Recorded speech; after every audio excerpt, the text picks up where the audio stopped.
Hello, and welcome to the Parkinson's Foundation's Care Partner Summit, New to Parkinson's.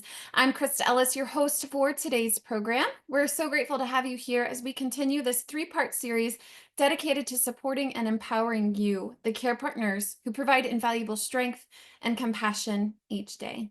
At the Parkinson's Foundation, we're deeply committed to addressing the needs of not only those living with Parkinson's disease, but also those who walk this journey alongside them. Through innovative care, impactful research, and community support, the Foundation strives to enhance the lives of everyone impacted by Parkinson's. Throughout the month of November, we will be hosting our Care Partner Summit webinar series designed specifically for those supporting someone with Parkinson's. We kicked off this summit this past Saturday. If you were not able to join the webinar live, you can view the recording on our YouTube channel, and one of my colleagues will post that link in the chat for you to view later. Today, we focus on our care partners who are new to this community. And on November 20th, our panelists will share what they have learned and offer effective tips and tools that support everyday challenges. Learn more details about these programs by visiting the website at parkinson.org/summit or scan the QR code on the screen. To begin our formal presentation, I would like to introduce our presenter for today's webinar. Laura Clabo is the social worker and clinic coordinator at the Cole Center for Parkinson's and Movement Disorders, part of the University of Tennessee Medical Center in Knoxville, Tennessee. The Cole Center is a comprehensive care center, part of the Parkinson's Foundation's Global Care Network. Laura completed her MSSW at the University of Tennessee College of Social Work and achieved her licensed advanced practice social worker designation in 2021. She has worked in the field of social work for the past 18 years. And she joined the Cole Center in 2019 and has a passion for working with patients and families living with neurological conditions. In her free time, Laura enjoys spending time with family, being creative, and volunteering. Always appreciate your support, Laura, and thank you for sharing your time and expertise with us today.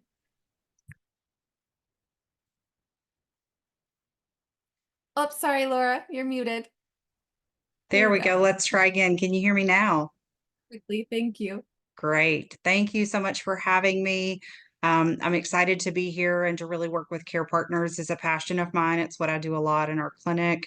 And so I hope that this is helpful and informative. So next slide. I have no disclosures. Next slide. Okay, so as you might suspect, today's learning objectives are that we're going to really talk about response to the diagnosis. Receiving a Parkinson's disease diagnosis hits everyone differently. And, we just want to explore different ways that that impacts our relationships and our personal responses, and learning to apply adaptability and resilience to maintain personal identity beyond the role of a caregiver. Next slide. Okay, so this journey begins, and most folks tell me that they remember the day that their loved one was diagnosed with Parkinson's disease. They may not remember a whole lot about it because usually those first appointments are quite lengthy, but they do remember how they felt leaving that appointment. So let's explore that a little bit. Next slide. So there are no universal responses for patients and care partners. The Parkinson's Foundation has a wonderful resource that talks about common responses to diagnosis, and we're going to talk about those today. The responses are going to vary greatly based on a couple of reasons. Life stage and age makes a big difference. As most of you may know, there is young onset Parkinson's. Some of us are diagnosed a little later. There's also other health conditions or social factors that impact our diagnosis as well. Next slide. So the first response that's pretty frequent is confusion. I have Parkinson's disease, or my loved one has Parkinson's disease. What does that mean? And then if I have Parkinson's, where's the best place to get care, right? So there's a lot of different questions that are going to come up. Are medications necessary? What does this mean for my future? Am I going to be able to do the things that I had planned to do at the end of my career or into early retirement? or even late retirement, kind of what did I have planned for after my working years were over, and I going to still be able to do that? And then from the care partner's perspective, what does this mean for my family? What how is this going to impact my partner? How is this going to impact my children or other relatives that you're involved with? So that's a big one that we find a lot is confusion. Next slide. So the next response is despair. So why is this happening to me? Why is this happening to us? Feelings of devastation, sometimes feeling hopeless or lost.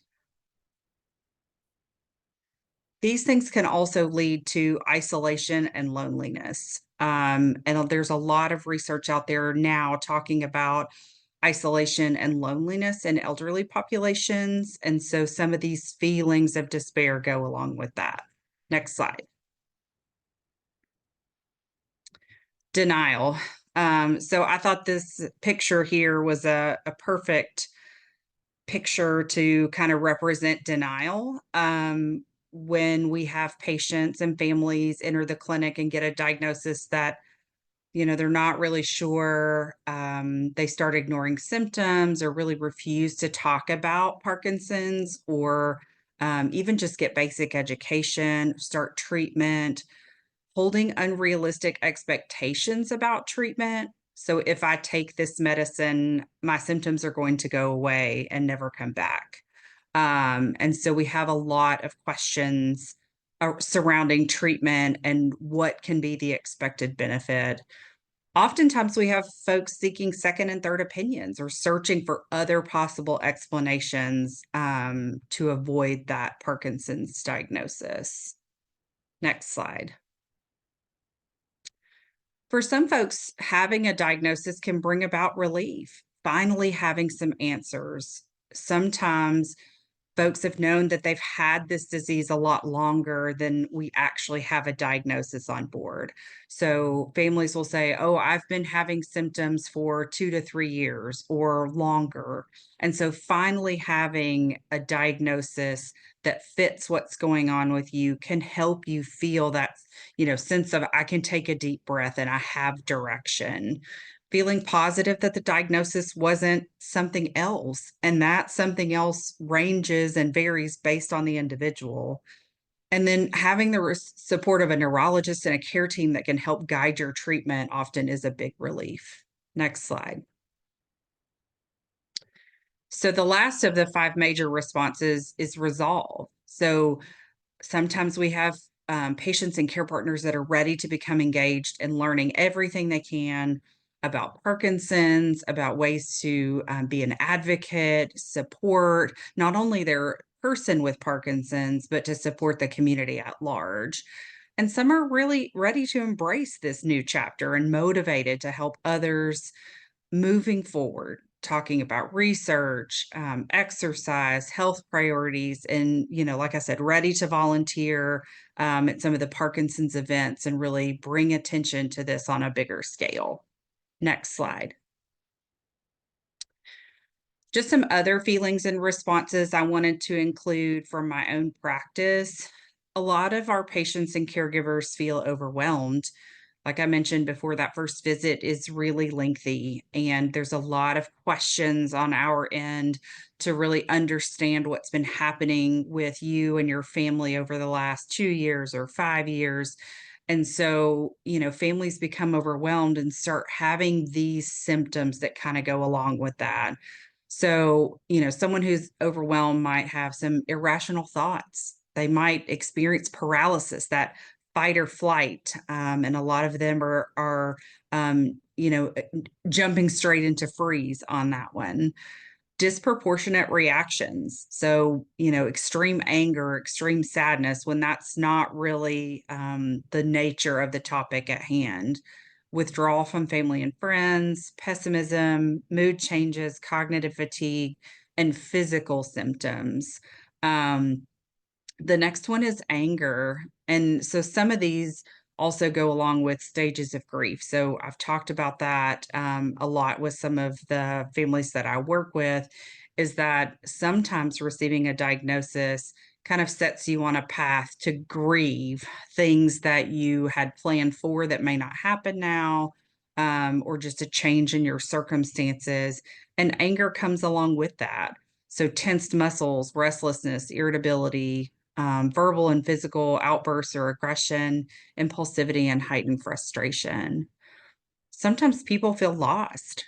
If you don't have a history of being engaged with someone who had Parkinson's or just engaged in the Parkinson's community, you may not know what direction to go. And you may be wondering what to do next or feeling disconnected from others, like you're just going through the motions, but you don't really have purpose and meaning. The last one is shame. And this varies based on whether it's the patient or the caregiver, but there's some negative judgment of self or feelings of shortcoming that, maybe arises from consciousness of guilt. Um, if it's the patient, they may feel like this is, their disease is going to be changing the course of not only their life, but other people's lives. And so there's some shame involved in that. And then for care partners, sometimes the reaction to the diagnosis creates this feeling of shame. Next slide. So relationship dynamics after diagnosis. That was a mouthful. Um, so we talk a little bit about shifting abilities and evolving roles. So the person with Parkinson's and their relationship with their spouse or significant other, and the person with Parkinson's and their children, those relationships are going to be a little bit different. And as the disease progresses, there will be some, evolution of roles there, or the need for a change in responsibilities to, maybe from an independent status to a shared, mutual working on these goals, or, eventually transitioning to someone else taking care of things. And that can be a real challenge to deal with. Communication abilities, styles, and preferences change. They change during life stages, anyways, but adding Parkinson's into your life and into your community can make a difference. Oftentimes, for the patient, they may have communication issues just from being able to verbalize what they need perspective. And that makes it hard because things aren't what they had been before. Changes in increased time together. Sometimes after a diagnosis, patients stop working, or they work less, or they work from home, or the care partner is no longer working to be at home to help provide for support and care, which means you're together a lot more. So those relationships are going to change a little bit. There's going to be increased contact and communication. There's also changes in intimacy, physical, emotional, and experiential. And what I mean by experiential is sharing those activities together and experiences together. So whether that's travel or social activities with friends, the way that we navigate that after a diagnosis can change. Next slide. So, the way we adapt to relationship changes is by continuing to communicate. And verbal and nonverbal communication is really important in this, because when we are speaking, we like to be listened to. We like for people to either make eye contact or, nod, some sort of serve and return feedback that you are communicating with, within each other or to each other. And there's some recognition of understanding. So using those nonverbal cues, especially when verbal cues might be more difficult as the disease progresses, are very important. It's also important to plan family meetings. And family here is a loose definition. So, not just the people that you live with, not just your children, but really thinking about who your care team is. It might be a neighbor, it might be, your best friend from high school or college, or from work. There's lots of people that we can include in our family that can really help us make plans for the future and help support us when things get difficult. The next one is to educate yourself about Parkinson's and about caregiving. Preparing for change and being open to adjusting your change, adjusting or changing your approach and finding a support group or peer support group either near you or online, just so you have an extra layer of support for you as an individual. Next slide.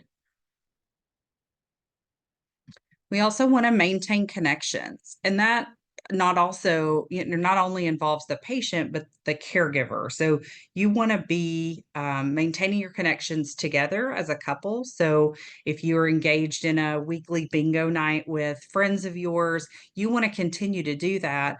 But you also want to be able to function independently of each other. So maintaining connections with your individual friends or activities that bring you joy are very important.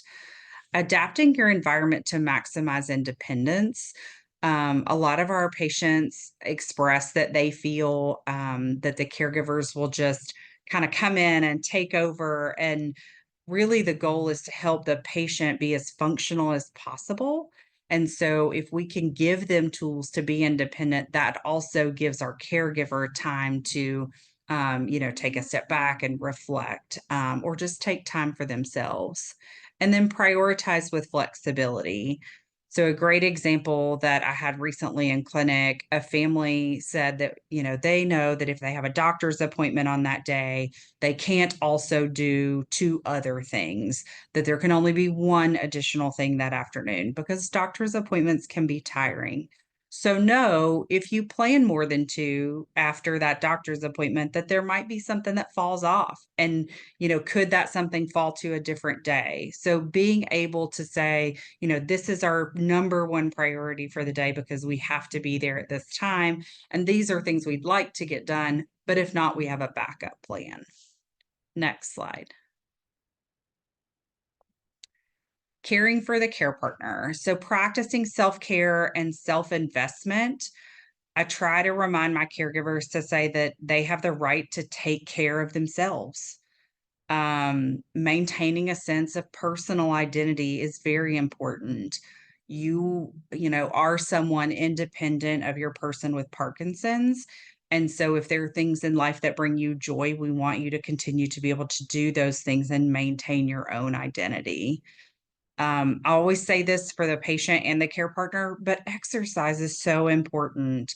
Often exercising together and or separate can bring about, new patterns of behavior between patients and care partners. Getting connected to peer supports or support groups, considering individual counseling.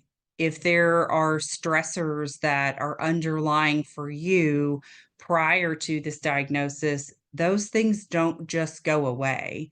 So, if you've got an outlet to kind of address some of those things, hopefully that'll help your relationships. And then utilize respite and ask for help. I really like this picture because you can see when the matches are there all together, you can see if we'd left that match in the middle all the way up, our expectation would that the matches would just keep burning. But sometimes taking a step back and taking care of ourselves can stop that pattern and kind of keep us from burning out. Next slide.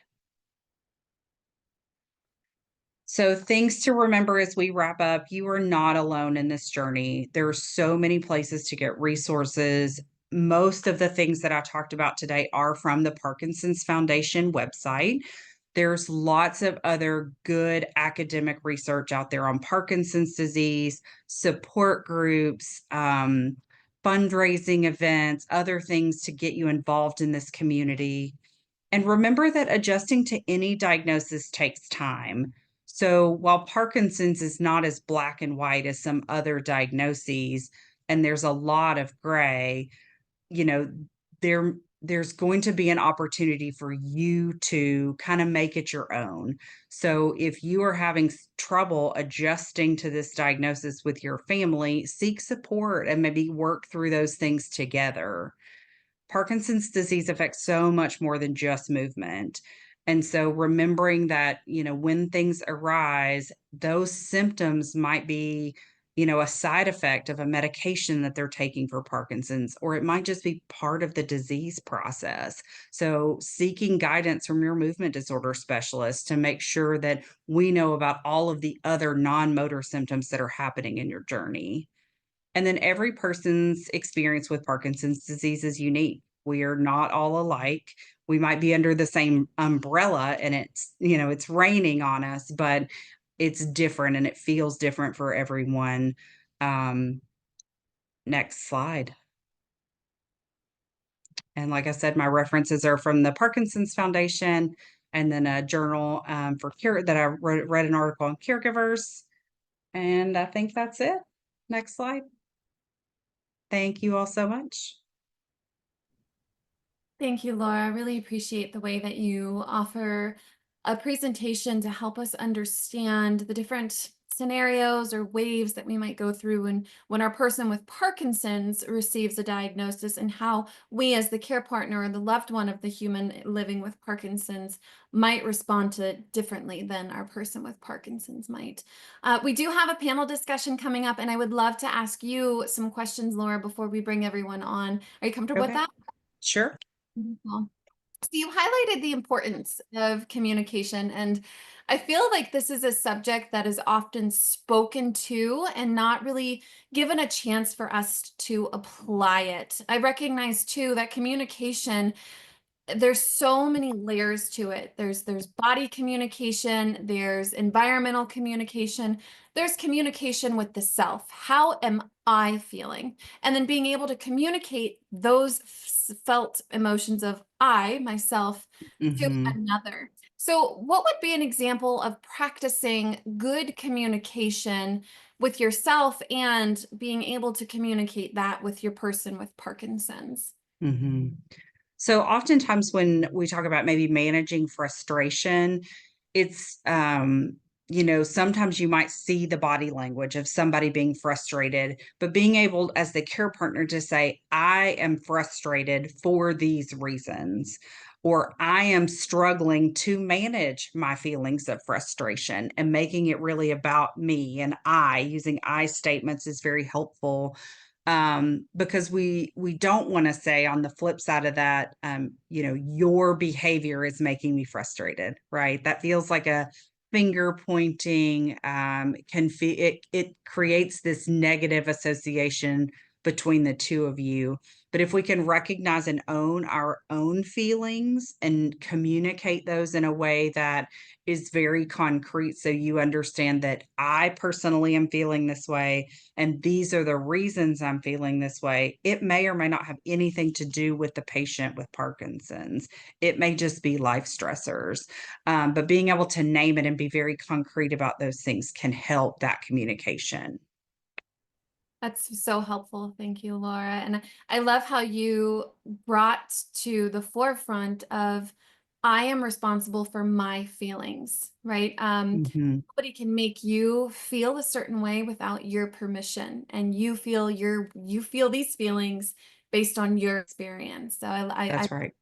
bringing ownership back to the individual who's experiencing these feelings and being able to share it from a place of I and me. Thank you for that, Laura. Another question we received from one of our participants, they're interested in learning about the ways that may be inappropriate to support their spouse with Parkinson's disease. I'm not quite sure what they're looking for, but I'm curious if you could think of a way that something that might feel, I don't know, enabling or a little Mm, over the top in a way that we as the care partner might feel is helpful to our spouse living with Parkinson's disease. mhm. I I feel like one of the biggest issues we come across is where the care partner is wanting to be very supportive and foster independence. And so they allow the patient with Parkinson's to continue to drive, even though there's safety issues involved. And so, I can that's such a hard question, I feel like, but, oftentimes we talk about, we have to think about everyone's safety involved, and, while we wanna support and foster independence, that may not be the safest way to do that. So, I'm not sure that answers the question. I was really hoping for more from if that person had more. Well, it really depends on a person's case and Yeah. the way that they are moving through their navigation of Parkinson's, how far along they are progressed. I was thinking, it might be inappropriate to suggest that someone needs support and like saying they take 2 hours to get dressed because it's a little bit harder to button Mm, the shirts, it's a little bit harder to put the shoes on. But what's important is that they can button the shirt, they can put the shoes, mhm, and that the care partner sees we just need a little bit more time to get dressed in the morning. So I was mhm. thinking that might be a good example of Gotcha. instilling freedom still for the person with Parkinson's and recognizing Mhm, that yes, it does take a little bit longer time, and I have more mhm, time to do things by on my own as the care partner. mhm, So mhm. thank you, Laura, for addressing that. So one more question I'd love to ask, and there are several questions that we'll address more in our Essentials Toolbox webinar, which will be on November 20th. We'll really dive into routines and how things are changing over the progression of Parkinson's. And today we're staying focused on those of you who are newly diagnosed to the disease. So thinking about anticipating the life changes for caring for someone with Parkinson's. How do I, as the care partner, come to terms and accept this new reality, this kind of new pathway that our lives are moving on? How do I learn to accept that? I think there's a lot of factors involved. Seeking support is very important and oftentimes leaning on other people, family members, friends, things like that will help you really kind of navigate through those feelings that you're having.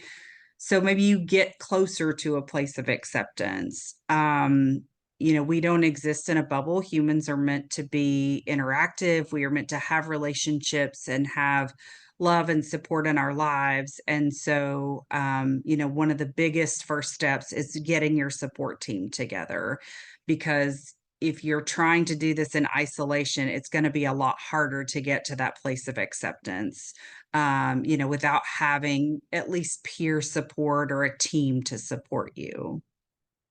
Yeah, you don't have to do it all alone. There That's are right. people who, like Laura, like the organization of the Parkinson's Foundation here, are to support you through the challenges of this new reality. So thank you to that individual who gave us that question. And now I'd like to welcome our panelists, Barbara, Nancy, and Frank, to join us for a discussion of your lived experience with Parkinson's. And Laura, I'll ask you to stay on so we can just kind of pinball back and forth and be able to have a nice conversation with everyone here today. Okay.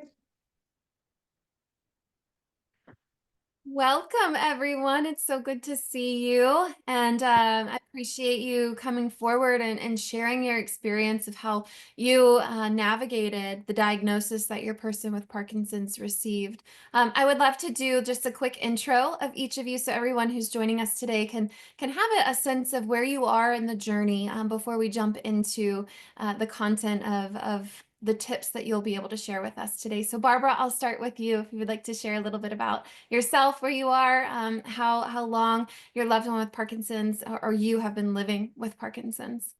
Thank you, Krista. I'm Barbara Leffler, and I'm in Denver, Colorado. My husband was diagnosed with Parkinson's disease 7.5 years ago. I'm also an ambassador with the Parkinson's Foundation. Great, Barbara. Thank you so much for sharing. And Frank, how about you? Uh, Again, Frank Neese, live in Kingston, Tennessee, which is just west of Knoxville, Tennessee. My wife was diagnosed in 2019. A little bit of background to that. My mother-in-law had Parkinson's before that, so we had a little bit of experience. Hers wasn't a movement Parkinson's, but that kind of gave us a taste of what might be coming along. So. Thanks for sharing, Frank. And Parkinson's on both ends of the family. I can't imagine the silver lining of having exposure to it early on, and also the difficulties that brings to you and the family. So thank you for sharing. Nancy? Hi, good morning or good afternoon. I live in the beautiful Garden State of New Jersey, in Florham Park, New Jersey. And my husband was diagnosed 7 years ago, but he actually was experiencing symptoms well before that. And he kind of kept it to himself because he was still working. So we've been dealing with it, and his mother also had Parkinson's.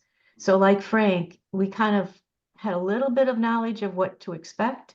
And but there's so much more that we've gone through. So we'll share Mhm. that.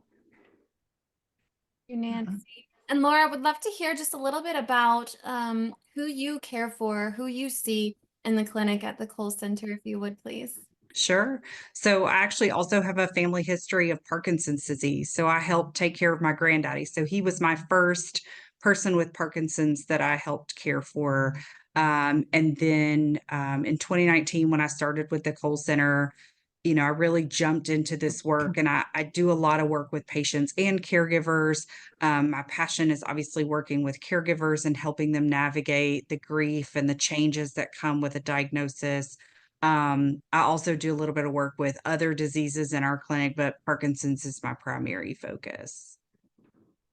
Thank you for sharing. Mhm. And it's really beautiful what happens, what you start to learn when you start speaking about Parkinson's. You recognize how many people are impacted by it, people in the family, Mhm. people in your circles, people at work. It just starts to open up when you feel the safety of even just saying the word Parkinson's. So I'd like to pose a Mhm. question to each of you.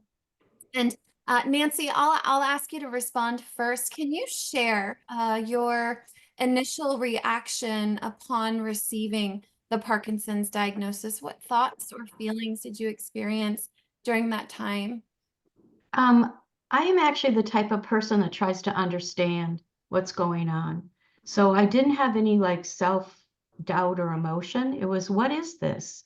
And what does it mean? His mother had the tremor, but she was much older. And what he was experiencing was not just the tremor, but speech, a lot of stuttering and a lot of inability to communicate like a normal person. He would take much more time. And so my feeling was we have to get him help. We have to figure this out and get actively involved. So that was 6 years ago. The first 2 years, we kind of ignored it, to be honest. It wasn't that bad and things weren't changing. And we just kept going on with our lives. And then we saw more, I guess, physical changes, not only the tremor, but the speech. And that really activated me. That's my personality is we can figure this out and we're gonna, make sure we take the right steps. Finding that first neurologist was, it was really difficult because there's so many out there that will misdiagnose. And so I actually did a network with people from my volunteer at Alzheimer's. I found the most fantastic neurology group out of Rutgers. They're actually based in the research part of this. So I think my personality is we can figure it out. I use my network to get the best person I could find. And that's just how I felt was I'm doing the best I can with what we've been given. Mhm. Thanks for sharing that, Nancy. I heard two things. The first 2 years we just ignored it. He was doing fine, and then there came a point where it couldn't be ignored anymore, and we took action. We took action Right. and recognized that we needed an answer and we needed help. And what was it like when you received that answer, that confirmation of the Parkinson's diagnosis? Um, I just remember feeling, okay, now we have an answer. Because it hadn't been diagnosed correctly before. So now I felt like we could move on. So that's kind of a personality thing is like, once you know it, then you can deal with it. I will say my husband he was not on a social level, he was quiet because of the speech. And that's another thing that I noticed was like, wait a minute, it used to be the life of the party, and now you're more or less not doing that anymore. And so that's when I started to ask, what's really going on here? What do we need to do to, make you feel like you can be yourself? That Yeah, big people change in yeah, personality. yeah. Absolutely, Nancy. Thank you for sharing. And Barbara, I would love to hear how you felt, your initial reaction, Gary's initial reaction, and how those reactions impacted the way forward for you both in receiving that diagnosis. Sure. Um, well, like Nancy shared, Gary had had symptoms for quite some time. like many people do. And I am a retired psychologist and nurse, and I suspected he had Parkinson's disease for quite some time. And I had said to him on a couple of occasions, when you see your doctor, please bring this up because I think you need to be evaluated. And he did not do that. And finally, I had a whole list of symptoms, and I wrote it down for him before he went to see his primary care physician. And I said, here are a list of symptoms. I think you have Parkinson's disease. So he tells the story of taking it into his primary care doctor and saying that I stapled it to his forehead. and and he gave him the list. He said, well, let me look. I think that the doctor probably rolled his eyes, but anyway, he looked at the list and he said, well, let's take a look. And he took a look at Gary and said, I think she may be right. I think you need to see a neurologist. So we went to see a movement disorder specialist. And I, again, was certain that this is what he had. And it was confirmed. It was an abrupt diagnosis. There were better things later. But I felt relieved. There was something wrong and there is something we can do about it. But like Laura was saying, you don't forget that diagnosis. And as I was thinking about sharing today, it really took me back. I remember the sadness, the sorrow, also relief. And so I thought, okay, part of my DNA too is do research. Let's figure out what we can do. I'm going to learn as much as I can. But as we were leaving, we were going on a 6-week trip. Part of it was traveling and visiting national parks, and part of it was house sitting for friends in California. And so we immediately got in the car and started going. And my personality is to talk about things and process things together. And I'm a pretty open person. Gary's is more private and he takes longer to process things, and he does it more within himself. And then when he's ready to talk about it, he can be very open about it. He said to me, as he could tell that I was like ready, I wanted to talk about it. He said, please don't tell anybody. Please don't tell anybody. And I said, can I even tell my sister or my closest friend? He said, no, please don't tell anybody. Well, that was one more loss for me. And I felt so darn sad about it. But I love him. And I thought, wait a minute, this is your disease. This is your diagnosis. Even though I'm your partner, this is yours and you have some control here. And I'm going to respect that because I felt that was going to change over time, which it changed. It's remarkable how it changed. But it was so hard to not talk about it, to not share.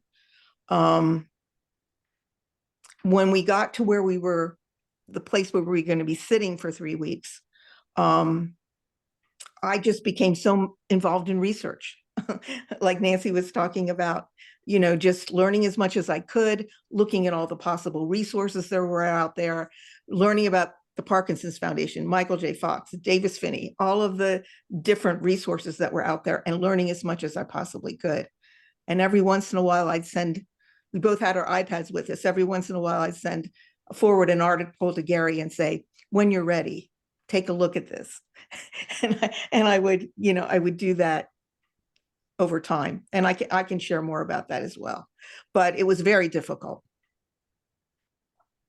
Thank you, Barbara, for sharing the perspective of Gary not wanting to share diagnosis.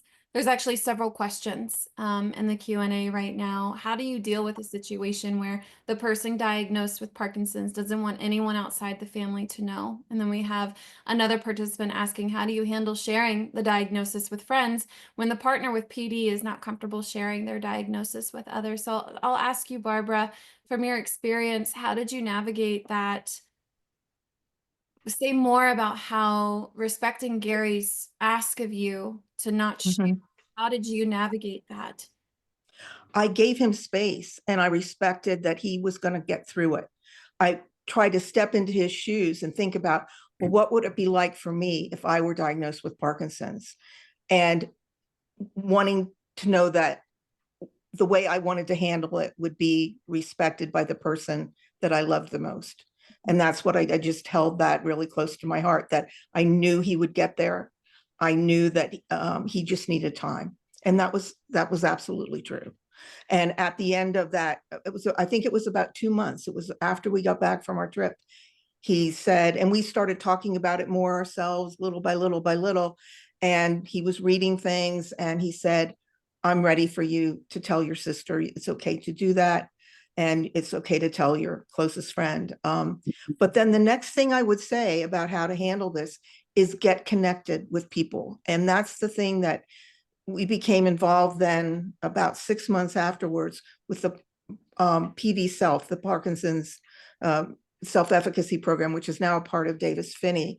And really that turned our lives around. That saved us because we were in a group with people who understood, who were at different stages of telling people, but there was permission there to tell people that it's okay. You're going to be okay if you share. And there was also understanding of me, like it was a relief for me to be with people that were talking about it and that it was okay to talk about it. I knew that it was, but that just felt good to me. But Gary was with other people then that were sharing, and he had examples there, and he became more and more comfortable. So I think getting connected with people will help you be able to talk about it, even though you may not want to talk about it at first, but getting connected with the Parkinson's community. Thanks for sharing that.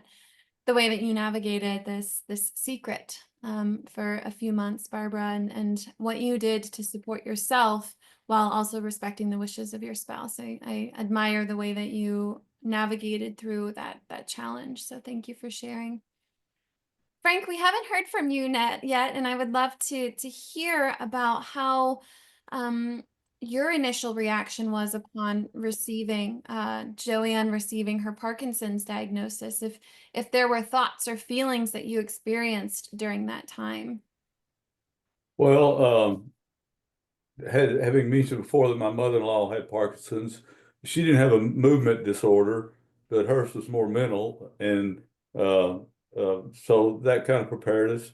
As I mentioned to you, my wife also was seeing a neurologist before her Parkinson's, where she had a spot on her brain that they didn't really know, the neurologists or the people didn't know where it came from.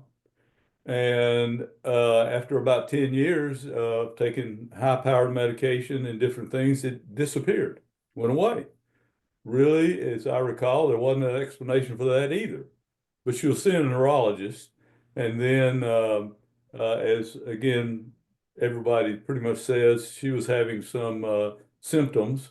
And she was still seeing a neurologist after the spot on her brain disappeared, and just as follow-ups and stuff like that. So she assumed that the neurologist would be the one that she would see about it. And she said, well, that's not my field. You need to see a movement specialist. So, and this is around COVID time. And in our area, there weren't very many movement specialists available. So our process was get on a list and wait and until you can get in to see a movement specialist. And it was going to be on Zoom as well. It wasn't going to be person to person. So that was a little frustrating on the front end, trying to decide, well, is this what we have? Maybe a little bit in my benefit, there were a couple of people that had Parkinson's when I was growing up. So I was aware of them. Again, thinking at that point, everybody's the same. So if you got Parkinson's, she's going to be just like this gentleman that I knew growing up. And he functioned, but he was sadly to say one of those people that walked down the street and you kind of looked at him because he was doing all these gyrations. But anyway, so we got a Zoom meeting with Dr. Tollison, and he watched her move a couple of times, said, yeah, you have Parkinson's. Almost immediately diagnosed that. So not as much as a gut punch that it would be for some, Uh, I think it affected my wife a lot, and part of the effect is I'm a little more stoic about things, and I take things, well, okay, that's what it is. Let's get on and fix it. What can we do to fix it? Mhm. Don't worry too much about why I have it and all that, because not much I can do about that. And so that's a little frustrating on her part. I may not have as much empathy about where we are. I just think, well, okay, we get up tomorrow and fix breakfast, and we'll move on and get it fixed out. So that's a little bit. But the as Barbara said, the thing that saved us, I think, uh, is the caregiver groups. The group that we found and again, it was start out on Zoom, so that made it a little easier maybe than going into a big room full of people, not knowing what's going to be there, and just having, some people say Zooms aren't good. Well, this might have been better, and it eased you into the group. But getting with a group, I think, is an essential part of the journey, the initial journey, and then seeing there are a lot of people that are dealing with it, and obviously they're all different. We're like snowflakes. No one with Parkinson's is similar to somebody else, even though they're dealing with some things. So, and my wife is like Barbara and Nancy. When she has something, she wants to get right in the middle of it, research it, do all that. And I'm not really that way. So maybe it's good that both of us don't do that. But I'll let her do that, and she's really done that, and really accepted the diagnosis and the fact that you've got to be proactive. Uh, but she also, similar to Barbara, didn't want anybody to know, start with. So, and I respected that. I didn't really have a problem with not telling anybody. My problem was I talked too much, and I was probably going to slip up sometime and tell somebody that before she really wanted to know. But it did work out, and over time, and we've ran into a lady at our church that we didn't really know had Parkinson's, but she kind of helped in the sense that she was out doing things and didn't really let it bother her, or what someone might how they might look at you or whatever. And then just, and as we told people, I wouldn't say it's not a big deal, but it didn't change their relationship with us because she had a disease. We're real blessed in that sense, in that the friends we had before we still have, and we're able to do the things that we used to do, again with some moderation. But anyway. Frank, I really appreciate the way that you shared multiple things throughout the journey that you and your wife experienced. Was one, we already had some connection with a neurologist, and our neurologist referred us to a movement disorder specialist. And I see several of you asking, how can we find a movement disorder specialist? And we'll be sure to share those resources with you. And then the second thing was getting connected in your community, finding a support group, one that was specific to your role, Frank, as a caregiver caring for someone with Parkinson's disease, and also finding on the other side of support group for someone who is living with and diagnosed with Parkinson's disease, how impactful that was for you both to be engaged in the community in a space, as Barbara highlighted too, where you can talk about it, it. Really appreciate you highlighting those resources for us. Laura, do you have anything you'd like to share before I pose the next question? Nope, I'm good. So we highlighted a little bit about communication, and when we were sort of brainstorming what this particular webinar would look like, we've looked at the feedback from last year's Care Partner Summit, and it was to really hope to get some tangible tips. And based on the questions that we're receiving right now, I'm going to ask a question to each of you to answer that is around communication. So what communication strategies have you found been helpful in discussing your diagnosis, your loved one's diagnosis, with others? That helps open this dialogue about feelings or concerns or fear for the future. So thinking about the ways that you chose to share this news with family, friends, colleagues, peers. What was the strategies that you and your loved one went through to feel comfortable enough to share and speak to the diagnosis of Parkinson's? you want us to just jump in? You're ready to share. Yeah, Nancy.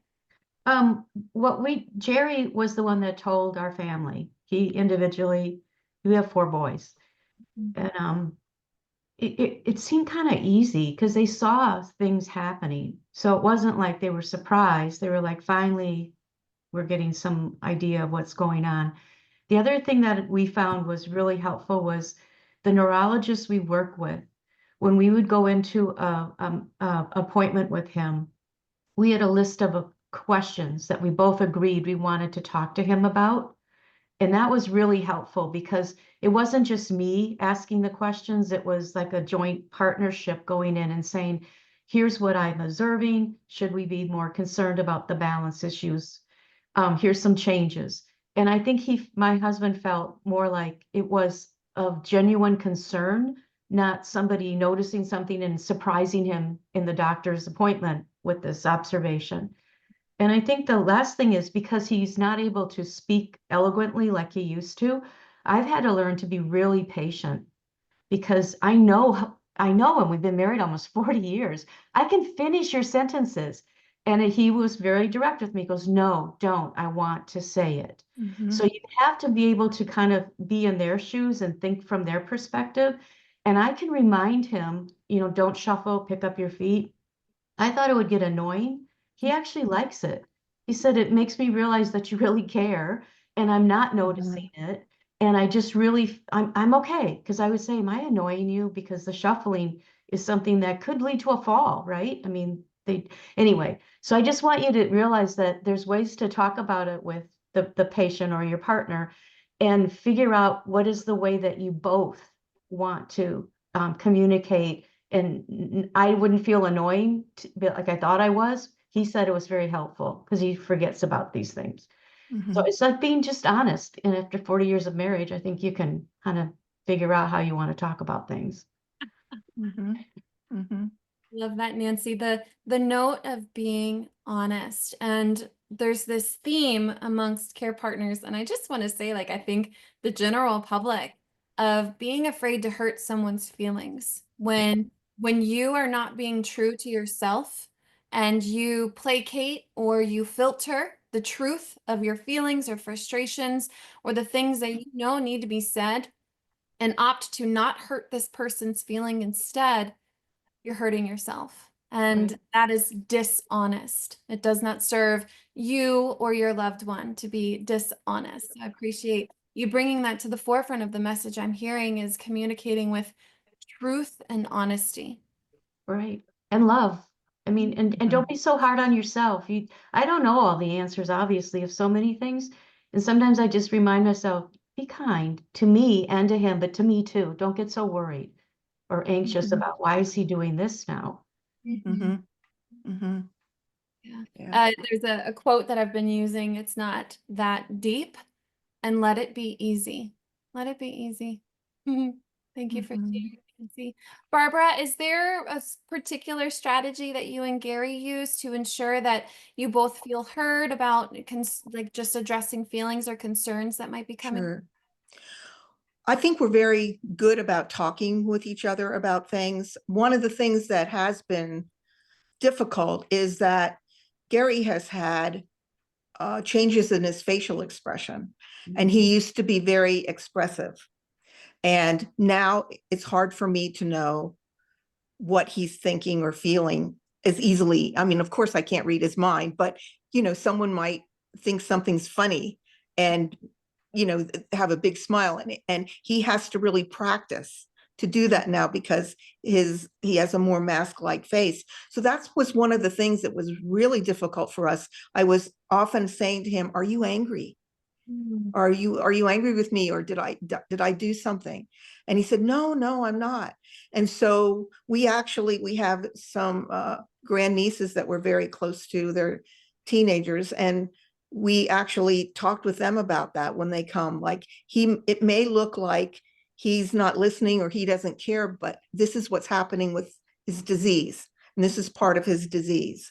And sharing little bits of that as we go along as things change.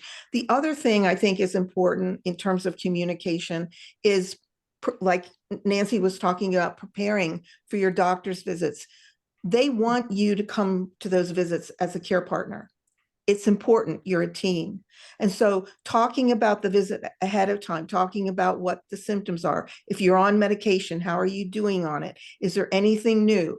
And writing all that down ahead of time. Gary actually keeps a whole list of things on his iPad that he takes in with him to the appointment where we're both there. And then when you're in the appointment, the caregivers, the professionals want to hear from you. What do you notice? So you're and for the two of you to talk about that ahead of time, is it okay if I share this? Or Gary might say, oh, could you talk about this? Could you see this better than I do? Or you're noticing this that I'm not noticing. So again, just keeping those communication channels open. And I think waiting, sometimes you have to wait to be asked for help. Things are slower. Gary does move more slowly. It might be quicker for me to do something, but that doesn't mean I should do it. And so just being patient and saying, in terms of the communication, would you like me to do this? Or do you need help with that? And let that be his decision, and rather than me jumping in. So communicating that with him and letting him tell me what he needs. Barbara, I'm hearing a pattern in what you just shared with us was ask the question, are you? Mhm. No. Mhm.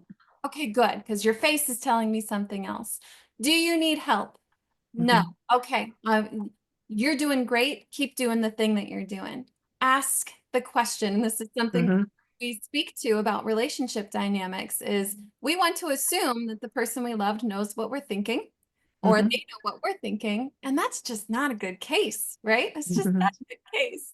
Maybe some of us are telepathic, but I'm certainly not. And it's so important for us to ask the question or to share the thought that you're thinking. Mhm. Um, Mhm. and preparing for a visit, that is a form of communication.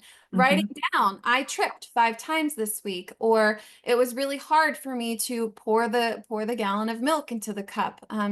This is a form of communication, preparing for a very intentional appointment with your doctor. So I really appreciate you highlighting what Nancy shared and some tips of communication that also improves the relationship and the impact of the visit that you have with a medical professional. So thank you Mhm.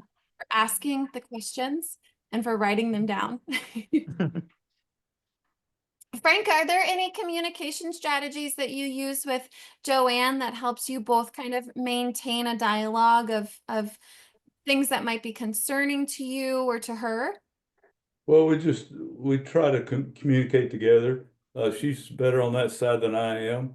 When I go to the doctor, she's usually the one that makes the list to tell the doctor of the things I need to ask about. So I try to keep up with, but even though she's been diagnosed for several years, she doesn't have some of the factors that other people have. So she's able to do a lot of things that some can't do. And I pretty much have taken the viewpoint of if she can do it, she needs to do it. Mm. And try to stay out of the way as much as possible, maybe too much.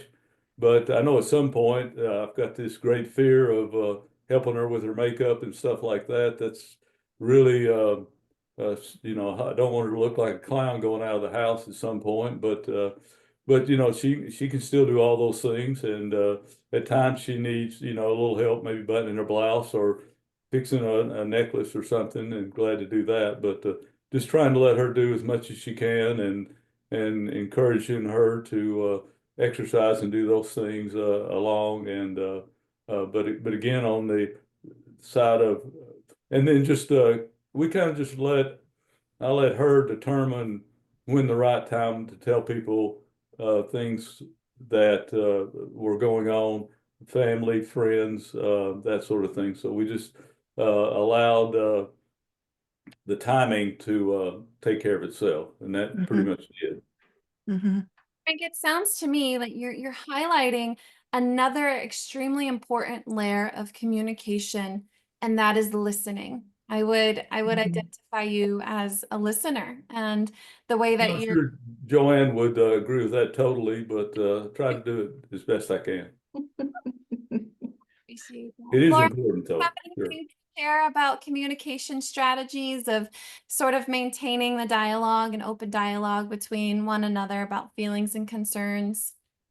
I think just being willing to share and know that, you may inadvertently hurt people's feelings when we share information.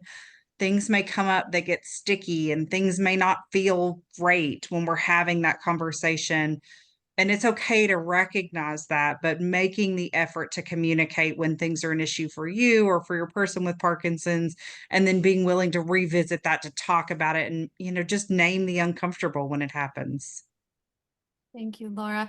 Hard conversations are hard to have, and they are essential in any relationship if you want them to continue to thrive. So I appreciate each of you for bringing your own little sparkle into this conversation of communicating. We are at time, and this is such a rich and deep conversation.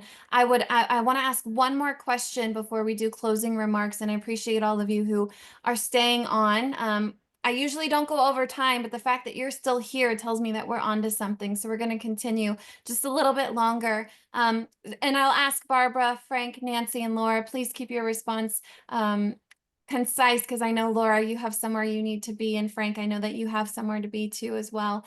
So let us know, what is one key takeaway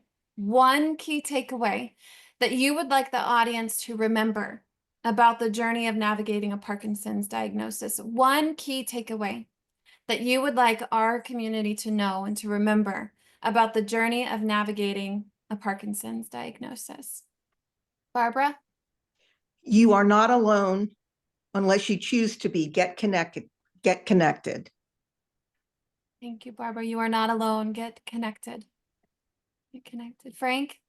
I'd agree. I think the most important thing was for us was finding the support group. They're out there. They'll welcome you with open arms, and just don't be afraid to go out and connect. Do the thing. Take the action. Take the action. Get connected again. Thank you, Frank. Nancy? Exercise. Hmm. It's something we haven't had a chance to talk about, but it is so important. Mhm. And oftentimes it's easy to just say, oh, I'm too tired, but you got to be supportive and really make it happen for the other person. I'm lucky that my husband's always been an athlete, so he is not letting this bring him down. But I know from the other support group people, it can be, and it's really important. It's probably the only thing outside of the medicine, which is only limited as well, that can really help with kind of delaying the symptoms from occurring faster. Mhm. Exercise for both care partner and person with Parkinson's. Yeah. Mhm. Important for Mhm. everyone, Absolutely. Mhm. Sarah, key takeaway. Yeah, mine is just to utilize your professional care team as well. Don't forget that we are here for you. And if you're having trouble navigating things together, utilize your social worker, your movement disorder specialist, the nurse, the Parkinson's Foundation, the helpline. There's so many people that are out there that are professionals that really care in this business, and we want to help take care of you and your family. Thank you so much, all of you, for showing up today. Barbara, Nancy, Frank, Laura, your shared experience is impacting so many that are here today, and it's you all have been writing into us, and thank you for showing up and for sharing your lived experience of what it was to receive that diagnosis, and for sharing what you've learned through our community. And Laura, and thanking you for the presentation that you prepared for us, setting us up for a really meaningful and thoughtful conversation today. I appreciate each of you.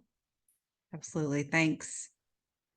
We know that when a loved one is diagnosed with Parkinson's, it can bring unexpected changes that may involve learning new skills, adjusting daily routines, and navigating emotional ups and downs. Every care partner's journey is unique, and as Frank said, we're all a snowflake. The Parkinson's Foundation is excited to introduce our new Care Partner Guide designed to offer support and encouragement.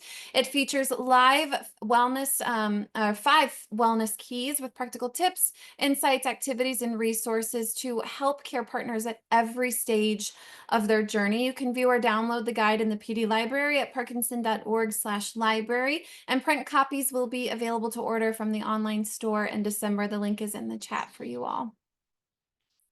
The Parkinson's Foundation is proud to offer PD Health at Home, a virtual program series designed to provide education, wellness, and community support directly to your home. Each week, we host a variety of sessions tailored to enrich the lives of those affected by Parkinson's and their care partners. You can join us for Mindfulness Mondays, Wellness Wednesdays, Fitness Fridays, Get Moving, Exercise, Exercise, Exercise, our expert briefings, and our Spanish language programming, EP Salud en Casa.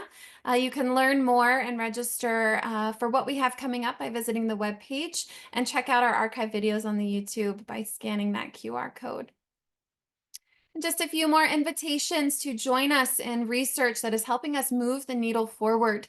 Parkinson's Foundation is proud to be a partner in a new NIH-funded study exclusively for family caregivers of people living with Parkinson's disease with cognitive change, hallucinations, or dementia, or people with Lewy body dementia. This study, called Persevere, is entirely virtual, and it was created to try to understand whether and how a disease-specific, caregiver-centered educational intervention can improve caregiver knowledge, confidence, strain, and even health outcomes. You can learn more about the study by visiting the Persevere website here, scanning the QR code, or emailing the study team, and we'll put the links in the chat for you as well.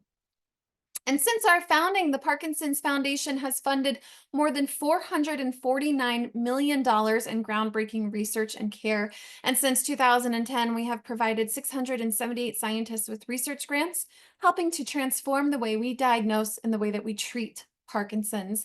PD Generation, Mapping the Future of Parkinson's Disease, is a global research study that provides genetic testing and genetic counseling at no cost for people diagnosed with Parkinson's disease.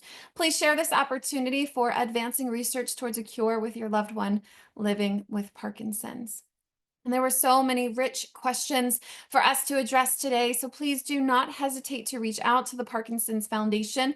We have a comprehensive website and many more resources that addresses everything related to Parkinson's disease, including your role as a caregiver.